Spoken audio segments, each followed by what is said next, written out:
नमस्कार साथियों, आपका बहुत बहुत स्वागत है। क्लास 10 में मैथ्स में क्लास 10 9.1 का क्वेश्चन नंबर 4 करेंगे। बेहतरीन तरीके से एमपी बोर्ड में मोस्ट क्वेश्चन है और आपके पेपर में आ सकता है। क्वेश्चन सोल्व करेंगे।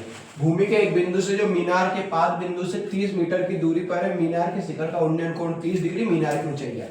आपको याद रखना है भूमि आपका बना लेना, एक भूमि बना लेना मतलब जमीन जैसे। भूमि के एक बिंदु से जो मीनार के पाद बिंदु से कितने 30 मीटर की दूरी, मतलब मान लो ये वाला क्या होगा आपका 30 मीटर की दूरी होगी। भूमि के एक बिंदु से मीनार, ये हमने मीनार के शिखर का उन्नयन कोण, भूमि से मीनार के शिखर का उन्नयन कोण कितने डिग्री का है? 30 डिग्री का। और मीनार की ऊंचाई मतलब आपको ये ज्ञात करना, नाम दे देंगे हम ए, ये बी और ये सी। तो ये क्या बन रहा है? समकोण। तो आपको हिंदी कैसे लिखनी पड़ेगी भैया? हल माना कि ए बी एक मीनार है। हल माना कि ए बी एक मीनार है जिसकी ऊंचाई हमें ज्ञात करनी है। क्या लिखनी पड़ेगी? हल माना कि ए बी एक मीनार है जिसकी ऊंचाई हमें ज्ञात करनी, तथा बी से सी तक की दूरी 30 मीटर है। तथा बी से सी तक की दूरी 30 मीटर है। और थीटा बराबर कितना दे रखा है? थीटा बराबर आपको लिखना पड़ेगा 30 डिग्री। थीटा बराबर 30 डिग्री। और कोण कितना दे रखा है? कोण ए सी बी बराबर कितना दे रखा है? 30 डिग्री। और भी क्या क्या दे रखा है? ए बी बराबर क्वेश्चन मार्क, ए बी मीनार है जिसकी ऊंचाई हमें ज्ञात करनी है।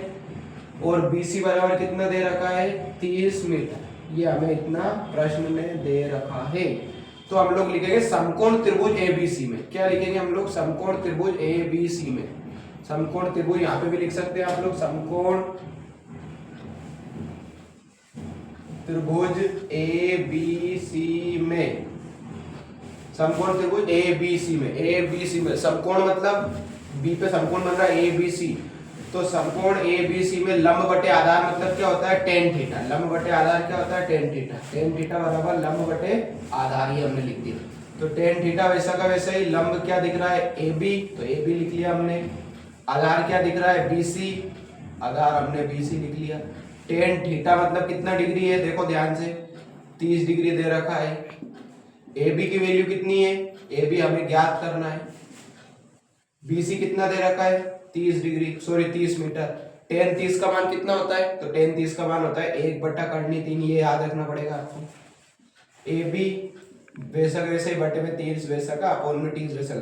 ए बी का कर्णी 3 में क्रॉस कर लो तो कर्णी 3 इंटू ए बी और 30 एकम 30, ये हमने इतना करते हैं। अब क्या होगा? यहाँ से आपको पता होना चाहिए ए बी तो वैसा का वैसे ही, ए बी हमने वैसा का वैसा रख दिया, बराबर में 30 वैसा का वैसे ही। मल्टीपल वाली संख्या कहाँ पे पहुंचेगी? डिवाइड पे। अब हमें पता होना चाहिए हर का परिमेयकरण क्या होता है। हर का परिमेयकरण वो होता है जो अपोन में रहती है ना संख्या, जो अपोन में संख्या रहती है उसका न्यूमिनेटर डिनोमिनेटर मतलब अंश बटे हर, उसका गुणा। कर्णी 3 बटे कर्णी 3, ये हमने कर दिया। 30 का कर्णी 3 में करेंगे क्या होगा? 30 कर्णी 3 है ना, ये करते हैं। कर्णी 3 का कर्णी 3 में सिर्फ 3, और 3 से 30 को काटोगे कितना आएगा? 3 धाम 30 मतलब 10 कर्णी 3 आपका रियल आंसर क्या होने वाला है? 10 कर्णी 3 मीटर। ए बी की वैल्यू क्या है? अतः मीनार की ऊंचाई 10 कर्णी 3 मीटर होगी। आपको लास्ट में क्या लिखना पड़ेगा? अतः मीनार की ऊंचाई 10 कर्णी 3 मीटर होगी। आशा करते हैं हम आपको वीडियो बहुत पसंद आई होगी और आप बताएं हमें किस टॉपिक पर आपको वीडियो चाहिए और हम हर टॉपिक पे आपको वीडियो बना देंगे। Thank you so much. जय हिंद।